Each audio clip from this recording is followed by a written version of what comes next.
Hi, everybody. This is a northerner talking to two heavy guys from Greenville and the South Carolina area that have everything going for the shag. They are really, when you talk about shag, you're talking about these two guys. And when I talk to Rick, who's Sand Flea in Greenville, North Carolina, you're South Carolina. South.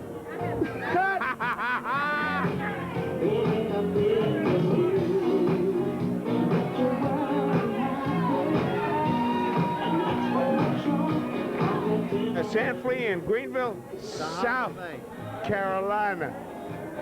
Now, you know, you're really responsible for the Hall of Fame, aren't you? Yes. How did that thing get started? Well, in 1983, when I came up here to open the Sand Flea Beach Club, I felt like it was time for the shaggers, the guys and the gals that brought us to the dance to be recognized. Well, how did you get a hold of all the guys and gals? I mean, how did you know that? I got the telephone book out.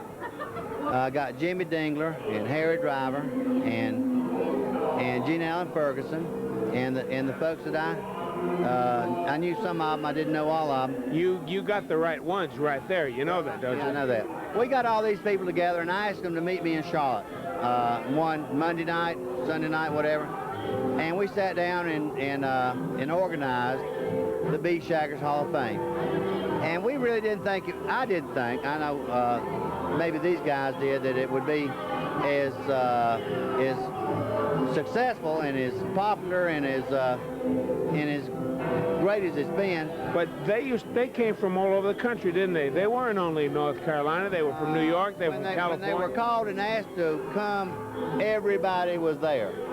Well, I got to tell you, in my experience as an executive with Broadcast Music Incorporated, which licenses most of the music that's used in connection with the shag, we were very much aware of the shag and the Hall of Fame and how it was evolved. And I got to tell you, when we saw what was going on down here, we said, we have to get involved in that kind of music, because we always were from 1940 on, you know?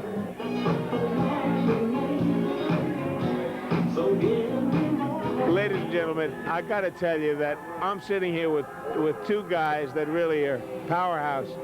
And I've joked with Rick Hubbard of the Sand Flea in Greenville, South Carolina. But I got to tell you that the dancer, to end all dancers, and as far as I'm concerned, he's the champ. He's the main man. I'd like to introduce you to Harry Driver. In terms of shag, you were around when everybody was doing that thing at the beach, and that was what it was. Actually, it started with me at White Lake in 1939, 1940.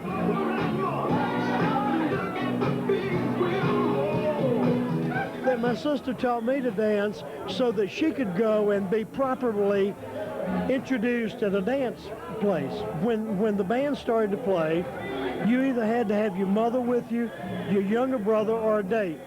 And my sister loved to dance, so she taught me to dance and made me go along with her.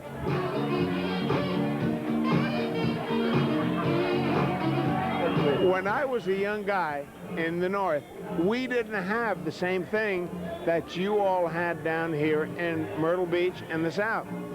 When I was a young man, we had a place called Coney Island and Rockaway, and we had boardwalks. Now, you didn't have boardwalks in Myrtle Beach, and the boardwalks, they had what was called like a carnival kind of atmosphere. Au contraire.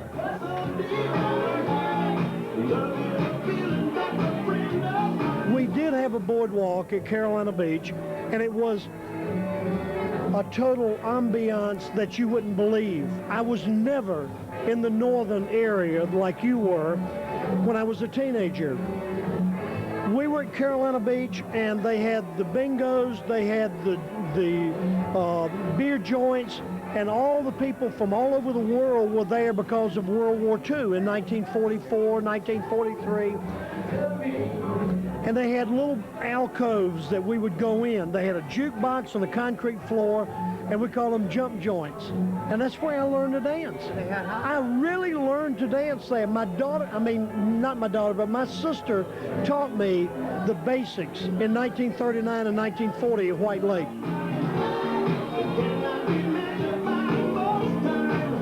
Jitterbug was a dance that was done, as you know, because of your association with the Lindy. It was done, but it was done with a different count. The shag created a 360-degree pivotal turn, and when they did the pivotal turn, it created a very smooth approach to the girl and a release for the girl. And without that 360-degree pivotal turn, you are not doing the shag. You're doing the Lindy, you're doing the jitterbug, you're doing the fast dance, you're doing 1,000 dances that they call all over the United States, but it was unique in this area.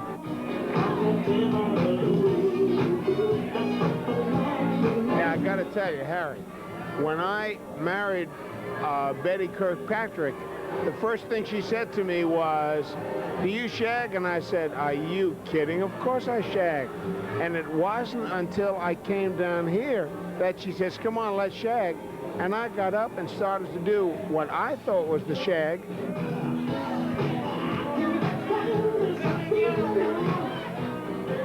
It was a different shag, and Betty said, "How could you do this to me?" She married you, and She married me. she thought you could shag. And I could shag, and I said, "Well, honey, this is the shag." It wasn't the southern shag, I want to tell you. It was a northern thing, and I was in a lot of trouble.